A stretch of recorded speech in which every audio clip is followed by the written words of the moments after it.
بسم اللہ الرحمن الرحیم الحمد للہ رب العالمین والعاقبۃ للمتقین والصلاة والسلام علی سید الانبیاء والمرسلین وآلہ الطیبین الطاہرین وصحبہ المیامین المنتجبین واولیائہ الکاملین الی قیام یوم الدین قال اللہ تبارک و تعالی فاستعیذ باللہ من الشیطان الرجیم بسم اللہ الرحمن الرحیم الا ان اولیاء اللہ لا خوف علیہم ولا هم یحزنون صدق اللہ المولانا العلی العظیم۔ قبلہ دل آفتاب روی اوس، کعبہ جاں خاک راہ کوئی اوس، ہر گرفتاری کے اندر عالمس، از کمند زلف عنبر بوئی اوس، ہر گلی کو رست در باغ وجود، آب حیوان ہمہ از جوئی اوس، چند گردی گرد ہر در ای علی، مرہم ای ریش از داروئی اوس۔ یہ جو میں نے فارسی زبان میں چند ابیات اپنا سرنامہ کلام بنائی ہیں، یہ حضرت امیر کبیر شاہ ہمدان میر سید علی حمدانی رحمۃ اللہ علیہ کے کلام بلاغت نظام سے میں نے اخذ کی ہیں۔ یہ دراصل نعت پاک جناب رسول اکرم صلی اللہ علیہ وآلہ وسلم ہے، جو حضرت شاہ ہمدان نے اپنے صوفیانہ کلام چہل اسرار میں درج کی ہے، اور یہی معرفت کے زمزمے، یہی روحانیت کے نغمے حضرت شاہ ہمدان رحمۃ اللہ علیہ نے نثر میں، نظم میں اور اپنی تقاریر میں خطے کشمیر کے کریا کریا میں جا کر کے عام کی، جس کی وجہ سے یہ خطے جنت نظیر ایران صغیر بن گیا، یعنی تصوف روحانیت کے افکار میں یہ سرزمین ایران کبیر کے ان صوفیاء کرام کی مماثلت میں ایران صغیر کہلائی، اور کشمیر میں یہ تہذیبی، تمدنی، ثقافتی، روحانی، غرض اسلامی انقلاب کی داغ بیل جو ہے، حضرت شاہ ہمدان رحمۃ اللہ علیہ کے انہی اقوال، انہی اعمال اور انہی کاوشوں سے پڑی ہے۔ یہاں میں سردست پہلے حضرت میر سید علی حمدانی رحمۃ اللہ علیہ، جنہیں کشمیر کے لوگ فرط محبت میں شاہ ہمدان کے نام سے یاد کرتے ہیں اور امیر کبیر کے لقب سے بھی یاد کرتے ہیں، ان کی بنیادی زندگی کے بارے میں کچھ معروضات پیش کرنا چاہوں گا۔ حضرت شاہ ہمدان رحمۃ اللہ علیہ ایران کے فارس کے ایک خطے اور شہر ہمدان میں تولد ہوئے۔ ان کے والد گرامی کا نام سید شہاب الدین تھا، سید شہاب الدین حمدانی رحمۃ اللہ علیہ، جو بذات خود اپنے دور کے ایک بہت بڑے عالم، مبلغ اور صوفی تھے۔ حضرت شاہ ہمدان رحمۃ اللہ علیہ کا جو نسب ہے وہ خاندان عطرت، خاندان نبوت صلی اللہ علیہ وآلہ وسلم سے جا ملتا ہے، اور حضرت امام حسین علیہ السلام جو ہے شاہ ہمدان کا نسبی سلسلہ ان سے جا ملتا ہے، اور اسی حقیقت کو بیان کرتے ہوئے، ان کے اس نسب نامے کی تعریف کرتے ہوئے، کشمیر کے ایک بہت بلند پایہ کے صوفی بزرگ حضرت خواجہ حبیب اللہ نوشہری نے کہا ہے، جدت شہید کربلا نامش حسین مجتبی وی شاف روز جزا یا شاہ ہمدان یک نظر. اور حضرت شاہ ہمدان خاندان سادات میں سے وہ عبقری شخصیت ہے جنہوں نے اپنی خاندانی روایات کو پروان چڑھاتے ہوئے تبلیغ دین میں، ترویج روحانیت میں، ترویج معرفت میں اور معارف اہل بیت اطہار علیہ السلام کو عام کرنے میں کلیدی کردار ادا کیا ہے. شاہ ہمدان نے مرور زمانہ کے مطابق ابتدائی دینی تعلیم اپنے ہی ماموں، غالباً ان کا نام حضرت علاء الدین تھا، ان سے حاصل کی، اور اپنے والد گرامی سے بھی بعض متبادل علوم میں تعلیم حاصل کی. اور اس کے بعد حضرت شاہ ہمدان رحمت اللہ علیہ کا مزاج جو سلوک کی طرف مائل تھا، روحانیت کی طرف مائل تھا، اپنے ماموں جان سے انہوں نے روحانیت میں، سلوک میں تعلیم حاصل کی. اور اس کے بعد حضرت شاہ ہمدان رحمت اللہ علیہ مزدقان گئے، جہاں پر وقت کے بہت بڑے مشہور مشائخین میں سے حضرت شیخ محمود مزدقانی رحمت اللہ علیہ کا نام آتا ہے. ان سے بھی انہوں نے ارادت میں سلوک کی تعلیم حاصل کی. اور حضرت شاہ ہمدان رحمت اللہ علیہ نے قبروی طریقے میں، قبروی سلسلے میں جو ہے بیعت حاصل کی. اور یہ قبروی سلسلہ جو ہے یہ آگے چل کر کے حضرت شیخ نجم الدین کبرا رحمت اللہ علیہ سے جا ملتا ہے. اور یہ ان کا قبروی سلسلہ جو ہے در حقیقت سہروردی سلسلے کی ایک شاخ ہے، اور آگے چل کر تمام اسلامی سلوک کے سلاسل کی طرح یہ سلسلہ بھی حضرت شاہ ولایت امیر المومنین حضرت علی مرتضی کرم اللہ تعالی وجہ الکریم کی ذات بابرکات سے ملتا ہے. چونکہ حضرت شاہ ہمدان کا نام نامی بھی علی ہی تھا. حضرت شاہ ہمدان کو سلسلے کے علاوہ، اور چونکہ ان کا نسب بھی حضرت شاہ ولایت امیر المومنین علی سے ہی ملتا تھا، حضرت شاہ ہمدان کے فکری، روحانی، کلامی نظریات میں حضرت امیر المومنین علی المرتضی کرم اللہ تعالی وجہ کی چھاپ اتنی گہری تھی کہ اپنے ایک شعر میں وہ فرماتے ہیں، اسی چہل اسرار کے شعر میں، غزلیات میں فرماتے ہیں: علی ہم نام را بنگر کی جزو با اللہ و محمد رہبر النیس. اے علی ہمدانی، اپنے ہم نام علی مرتضی کی جانب ہمیشہ نظر جما کر کے رکھ، کیونکہ سلوک کی راہ میں علی مرتضی کے علاوہ تیرا اللہ اور محمد صلی اللہ علیہ وآلہ وسلم کی جانب جانے کا اور کوئی راستہ نہیں ہے. اور یہی شاہ ہمدان جب اس علوی سلوک میں، جب اس محمدی طریق صلی اللہ علیہ وآلہ وسلم میں، اس سلوک محمدی میں کامل ہوئے، تو اس کے بعد انہوں نے اپنے پیر کامل سے حضرت شیخ محمود مزدقانی سے اجازت طلب کر کے یہ خواہش ظاہر کی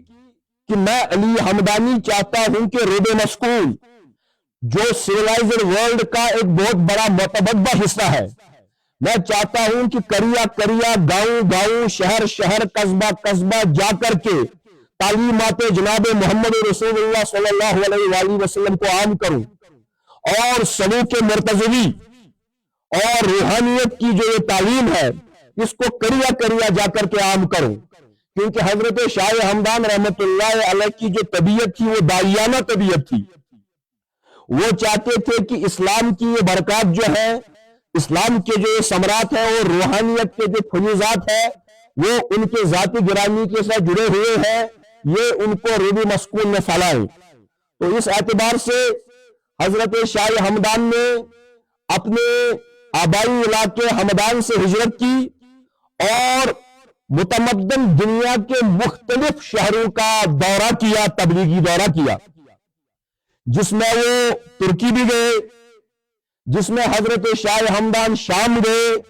جس میں حضرت شاہ ہمدان نے عربستان کے علاقوں کا دورہ کیا، جس میں حضرت شاہ ہمدان رحمت اللہ علیہ، بلکہ روایات میں اتنا آتا ہے کہ سراندیپ جس کو آج شری لنکا کہا جاتا ہے، وہاں پر بھی اپنے تبلیغی دورے میں حضرت شاہ ہمدان گئے اور دین اسلام کی شمع کو فروزاں کیا. اور اسی اعتبار سے حضرت شاہ ہمدان ہندوستان میں بھی آئے اور آتے آتے جو حضرت شاہ ہمدان نے تبت کے بہت سارے دشوار گزار علاقوں کا بھی سفر کیا،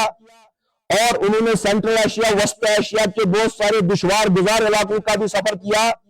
اور حضرت شاہ ہمدان انہی تبلیغی اسفار میں خطہ کشمیر بھی تشریف لائے، جہاں پر حضرت شاہ ہمدان کا اور اہلیان کشمیر کا باہمی ربط کا معاملہ ہے، اور شاہ ہمدان سے ہماری روحانی نسبت کا معاملہ ہے۔ جب حضرت شاہ ہمدان رحمت اللہ علیہ کشمیر آئے تو ان سے پہلے کشمیر میں ایک اور بزرگ حضرت شیخ سید عبد الرحمن ترکستانی، جنہیں فرق محبت میں کشمیر کے لوگ بلبل شاہ کے نام سے جانتے ہیں، اس سے پہلے وہ یہاں آ چکے تھے، اور حضرت سید عبد الرحمن بلبل صاحب نے کشمیر میں دینی اسلام کی تعلیمات کو عام کرنے کے لیے یہاں کے شاہی طبقے میں اسلام کی شمع کو فروزاں کیا تھا، اور کشمیر کا جو بادشاہ تھا، آخری ہندو یا بودھ بادشاہ تھا، جس کو رینچند شاہ کہا کرتے تھے، اس رینچند شاہ کو حلقہ بگوش اسلام کر کے اس رینچند شاہ کا نام ملک صدر الدین رکھا، اور یہ ملک صدر الدین حضرت عبد الرحمن بلبل کی کاوشوں کی وجہ سے کشمیر کی تاریخ کا پہلا مسلم بادشاہ بنا، اور اس بادشاہ کی دیکھا دیکھی اس کے عمراء وزراء بھی جو ہے حلقہ بگوش اسلام ہوئے، اور کچھ جو ہے کشمیر کے شہروں میں اور قصبوں میں اسلام کی جو رمک ہے، اسلام کی جو چمک ہے، وہ کچھ پہنچ چکی تھی، لیکن کشمیر کے عموم اکثر لوگ جو ہے وہ غیر مسلم تھے، اہل حدود میں سے تھے، برہمنوں سے ان کا تعلق تھا، اور وہ حلقہ بگوش اسلام نہیں ہوئے تھے۔ جب شاہ ہمدان کشمیر میں وارد ہوئے، یہاں پر تاریخوں کا اختلاف ہے، ایک منٹ جو ہے اس نیریٹو کو روکتے ہوئے میں یہ بات بھی گوش گزار کروں کہ یہاں پر تاریخوں کا اختلاف ہے۔ بعض مورخ کہتے ہیں کہ حضرت شاہ ہمدان نے کشمیر میں 3 تبلیغی دورے کیے، اور بعض مورخین کہتے ہیں کہ حضرت شاہ ہمدان نے ایک ہی میجر تبلیغی دورہ جو ہے کشمیر کا کیا ہے۔ بارصورت اس سے صرف نظر کرتے ہوئے جب حضرت شاہ ہمدان رحمت اللہ علیہ کشمیر پہنچے تو اس وقت کشمیر کا جو بادشاہ ہے غالب سلطان شہاب الدین، وہ دلی کے بادشاہ کے ساتھ برسر پیکار تھا، لڑائی میں تھا، جنگ میں مبتلا تھا۔ حضرت شاہ ہمدان سرحد کے مقام پر پہنچے اور کشمیر کے بادشاہ اور دلی کے بادشاہ میں سازشی کرا کر کے انہیں یہ سمجھایا کہ آپ دونوں مسلمان بادشاہ ہیں، اگر آپ باہمی ایک دوسرے کے ساتھ کشمکش روا رکھیں گے تو آپ کی اس سیاسی کشمکش کی وجہ سے اس تمام بر صغیر میں اہلیان اسلام کا خاصا نقصان ہوگا، اسلامی فکر کو پروان چڑھنے میں خاصا نقصان ہوگا، اور اس طریقے سے اپنی دینی، روحانی اور سیاسی بصارت کو بروئے کار لاتے ہوئے حضرت شاہ ہمدان نے ہندوستان کے دلی کے بادشاہ اور کشمیر کے مسلمان بادشاہ کے درمیان صلح کرائی۔ اور اس سے یہ بھی پتہ چلتا ہے کہ حضرت شاہ ہمدان صرف ایک گدی نشین درویش نہیں تھے، ایک گدی پوش درویش نہیں تھے، بلکہ حضرت شاہ ہمدان ایک ایسے بزرگ تھے جن کی سیاسی بصیرت بہت بلند تھی۔ یعنی حضرت شاہ ہمدان صرف روحانیت کے زاویوں میں بیٹھنے کے قائل نہیں تھے، بلکہ حضرت شاہ ہمدان کی سیاسی بصیرت یہ تھی کہ جس نے اس زمانے کے بادشاہوں کے افعال میں مداخلت کر کے اہلیان اسلام کے لیے ایک سٹیبلٹی کی کنڈیشن پرووائڈ کر دی، اور انہی بادشاہوں کو نصیحت کرتے ہوئے ان کی سیاسی سوجھ بوجھ کو سدھارنے کے لیے حضرت شاہ ہمدان نے ایک سیاسی کتاب بھی لکھ ڈالی، ایک پولیٹیکل ٹریٹائز بھی لکھ ڈالی، جس کا نام انہوں نے ذخیرۃ الملوک رکھا۔ ذخیرۃ الملوک یعنی بادشاہوں کے لیے ایک خزانہ، a treasure for the kings۔ اس کتاب میں حضرت شاہ ہمدان رحمت اللہ علیہ نے توحید، رسالت اور معاد کے تصورات کے ساتھ ساتھ بادشاہوں کو یہ سیکھ دی کہ بادشاہ بننے کے بعد آپ کو اپنی رعایا پر کیسے حکومت کرنی ہے، آپ کو اپنی رعایا پر کیسے عدل کرنا ہے، مختلف جو مملکتیں ہیں ان کے انٹرنیشنل ریلیشنز ایک دوسرے کے ساتھ کیسے برقرار حسن خوبی کے ساتھ رہ سکتے ہیں۔ اور اسی اعتبار سے حضرت شاہ ہمدان نے بادشاہوں کے کردار کے بارے میں، سیاسی لیڈران کے کردار کے بارے میں ایک بہت وافر انفارمیشن پرووائڈ کی ہے اپنی اس کتاب ذخیرۃ الملوک میں، اور اس سے یہ انڈیا ملتا ہے کہ حضرت شاہ ہمدان کو صرف ایک جو ہے زیارت گاہ کی جو زیارت گاہوں کی آماج گاہ ہوتی ہے اس لمیٹڈ تصور میں محض ایک درویش اور محض ایک بزرگ نہ سمجھا جائے، بلکہ شاہ ہمدان ایک ایسی عبقری شخصیت کے حامل ہے جو اپنے زمانے کی سیاسی سوجھ بوجھ بھی رکھتے تھے۔ اور اس کے علاوہ جب شاہ ہمدان کشمیر میں وارد ہوئے تو چونکہ بادشاہ یہاں کا شامیری خاندان اس وقت حکمران تھا، لیکن شامیری خاندان میں بھی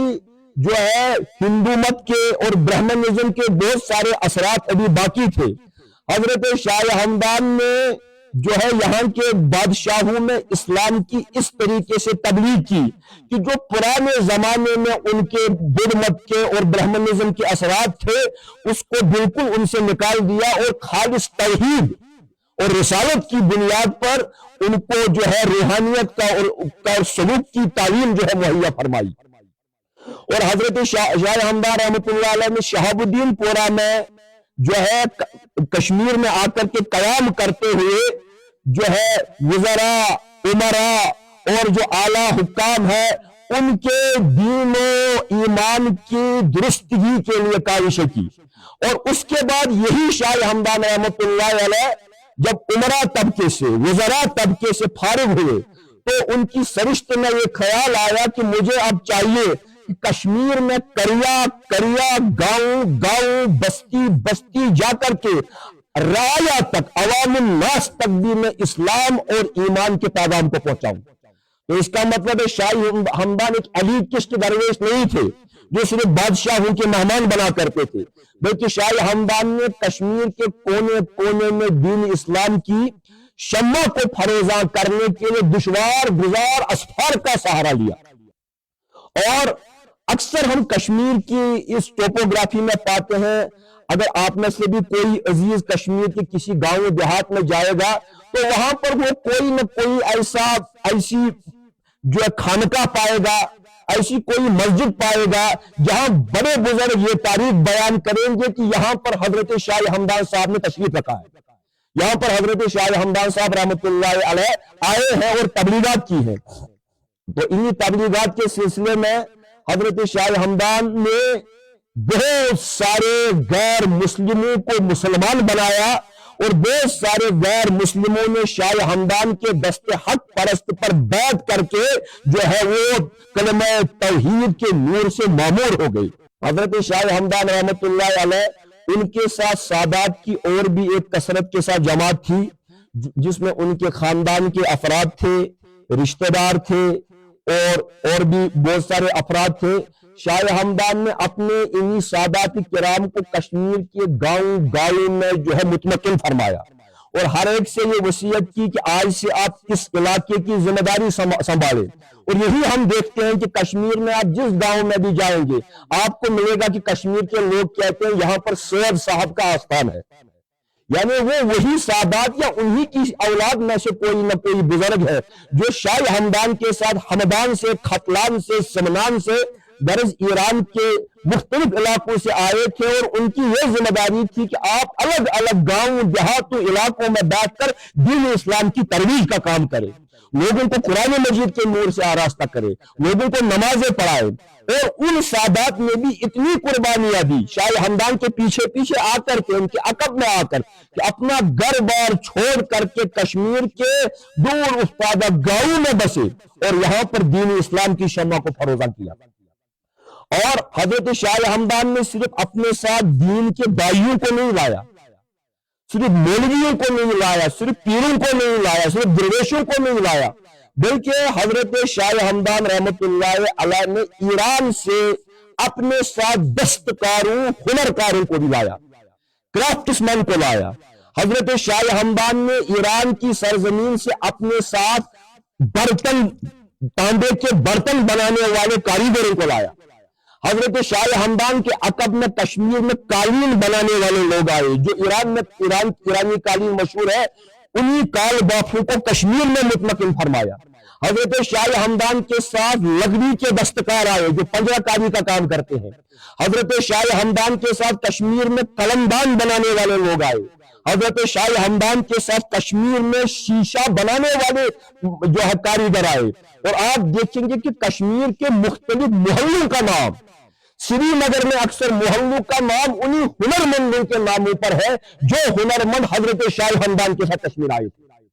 مثال آپ پائیں گے سری نگر میں آپ قلمدان پورا کو پائیں گے. یہ قلمدار پورا انہی کاریگروں کی آموزگاہ بنا جو قلمدان بناتے تھے اور جو ہنرمند شاہ ہمدان کے ساتھ آئے تھے. آپ کمان گری پورا کو پائیں گے، آپ سازگری پورا کو پائیں گے،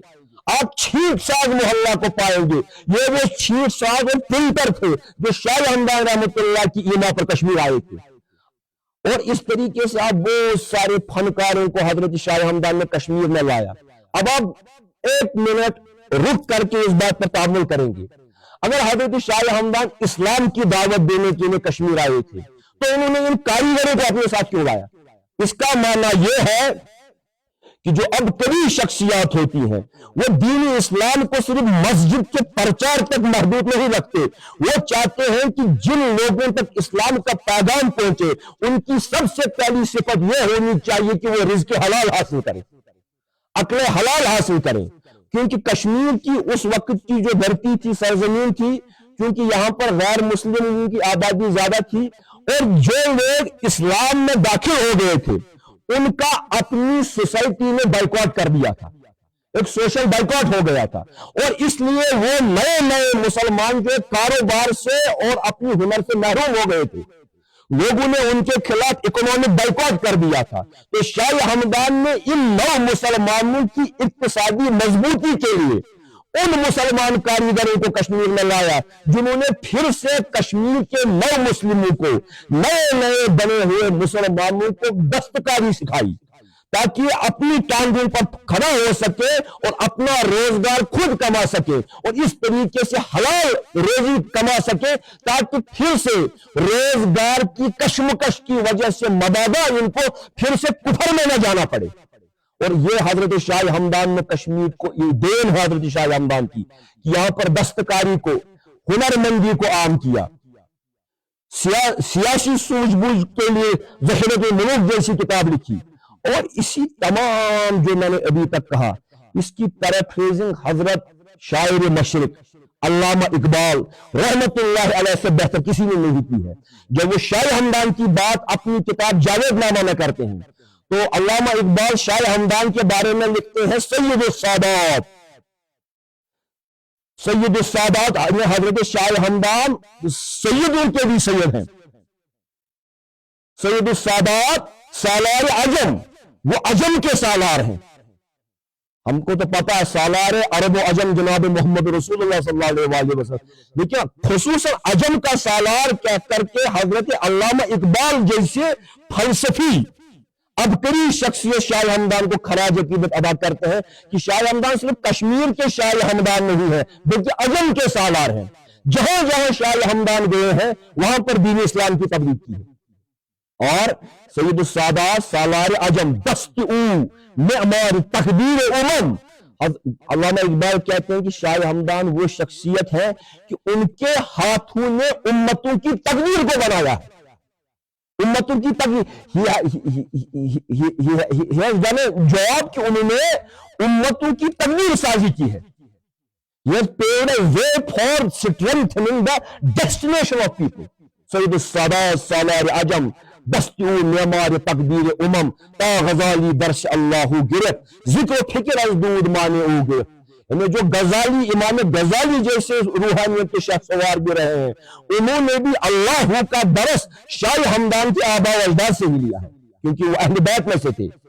امام موسیٰ کاظم، امام علی رضا ان کے اجداد تھے اور انہی سے انہوں نے جو ہے طریقت کی تعلیم دی ہے. اور پھر علامہ اقبال کہتے ہیں جو مجھے اس وقت کہنا ہے، جو اس ہماری گفتگو کنورسیشن کا ایک لازمی حصہ ہے، وہ کہتے ہیں آفرین آ مرد ایران صغیر با ہنر ہائے غریب و دل پذیر. اے شاہ ہمدان آپ اس ایران صغیر، یعنی ایران تو ایران کبیر ہے، آپ نے کشمیر کو ایران صغیر بنا دیا اور اے شاہ ہمدان، اے ایران صغیر کے ہیرو، اے ایران صغیر کی عبقری شخصیت، آپ پر آفرین ہو کہ آپ نے کشمیر میں اتنے انوکھے دستکاریاں لائی، آپ نے کشمیر کے لوگوں کی اکانومی کو سٹرینتھن کیا ہے۔ اور پھر کہتے ہیں کہ خطہ را شاہ دریا آستین، داد علم و صنعت و تہذیب و دین۔ اس خطے کشمیر کو اس دریا آستین بادشاہ نے، دریا آستین کہتے ہیں اس انسان کو جس کے آستین سے، جس کے سلیب سے جود و سخا کے دریا بہتے ہیں، اور شاہ ہمدان وہ دریا آستین شہنشاہ ہے جنہوں نے خطہ را شاہ دریا آستین، داد علم و صنعت و تہذیب و دین۔ اس دریا آستین شہنشاہ نے کشمیر کو علم بھی دیا، صنعت، دستکاری، اکانومی، انڈسٹری بھی دی، تہذیب بھی دیا، ثقافت دی، سیولائزیشن ایتھوس فراہم کیے، اور دینی تعلیم سے بھی ہم کو جو ہے آشنا کیا۔ یعنی حضرت شاہ ہمدان، مجھے یہ بات کہنے میں تعمل نہیں، آخر میں کہوں گا، حضرت شاہ ہمدان اللہ پاک کی طرف سے کشمیری لوگوں کے لیے ٹوٹل پیکیج تھے، اکنامک پیکیج تھے، روحانی سپریچول پیکیج تھے، پولیٹیکل پیکیج تھے، فلسفیکل پیکیج تھے، اور حضرت شاہ ہمدان نے اہلیان کشمیر کی ذہن کو اس طریقے سے بالیدہ کر دیا، اور حضرت امیر کبیر نے اہلیان کشمیر کو وہ وظیفہ عطا کیا جسے اوراد فتحیہ کہتے ہیں۔ اوراد فتحیہ میں اول سے آخر تک صرف توحید کے زمزمے گائے گئے ہیں، لا الہ الا اللہ الملک الجبار، لا الہ الا اللہ الواحد القہار۔ تو یہ حضرت شاہ ہمدان نے کشمیری ذہن میں راسخ کر دیا کہ اس ایک خدا کے سوا پرستش کے لائق کوئی نہیں، اس ایک خدا کے سوا نہ کوئی شخصیت، نہ کوئی بت، نہ کوئی خیال پرستش کے لائق ہے۔ اور جب حضرت شاہ ہمدان نے اہل کشمیر کو توحید کے نور سے آراستہ کیا، اس توحید سے انہوں نے ایک اور چیز مستفاد کی، وہ یہ کہ اگر ہمارا خدا ایک ہے، توحید کا معنی خدا کا ایک ہونا، اگر ہمارا خدا ایک ہے تو جو مسلمان ایک خدا کو مانتے ہیں پھر چاہیے کہ وہ بھی ایک ہو جائے، وہ پھر سیکٹرزم سے، فرقہ پرستی کی لعنت سے نکل کر کے الگ الگ فرقوں میں بٹے رہنے کی بجائے ایک خدا کو ماننے کی وجہ سے ایک کمیونٹی بن جائے اور فرقہ پرستی سے نکلے۔ میں یہ اپنی طرف سے دعویٰ نہیں کر رہا ہوں، بلکہ شاہ ہمدان نے اوراد فتحیہ میں لکھا ہے، جب انہوں نے خدا کے ایک ہونے کا تصور دیا ہے وہیں پر ملت کے ایک ہونے کا بھی تصور دیا ہے۔ تو یہ بات آج کے ان مولوی صاحبان، ان مبلغین حضرات کے لیے بھی چشم کشا ہے جو الگ الگ فرقوں کے نام پر مسلمانوں کو بانٹتے رہتے ہیں۔ مسجدیں ہم نے الگ الگ بنائی ہیں، توحید تو ہم سب مانتے ہیں، یہ ہماری مسجدیں الگ الگ ہیں، ہم ایک دوسرے کی مسجد میں داخل ہونا بھی کفر سمجھتے ہیں، نعوذ باللہ۔ تو شاہ ہمدان نے اس ایک توحید، میں اس کو یوں کہتا ہوں وہ ورٹیکل توحید ہے، لیکن ورٹیکل توحید جب تک ہارزنٹل توحید نہیں بنے گی، جب تک اس خدا کا ایک تصور آپ کو ایک نہیں کرتا تو آپ توحید کو سمجھے نہیں ہیں۔ تو اسی معنی میں حضرت شاہ ہمدان نے اوراد شریف میں کہا ہے، رضینا باللہ تعالی ربن وبالاسلام دینا، ہم اللہ کے رب ہونے پر راضی ہیں۔ یہ تو حدیث کا اصلی فکرہ ہے جو شاہ ہمدان نے اوراد فتحیہ میں لایا ہے۔ رضینا باللہ تعالی ربن، ہم اللہ کی